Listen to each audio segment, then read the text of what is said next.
विधान। शिवबा के रक्त में दौड़ा जिजाऊ का स्वाभिमान। तलवार उठी हाथों में, पर बीज था मां का विचार।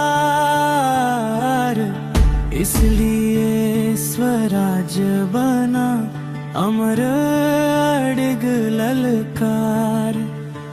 जिस युग ने नारी को बांधा, उस युग को तोड़ दिया।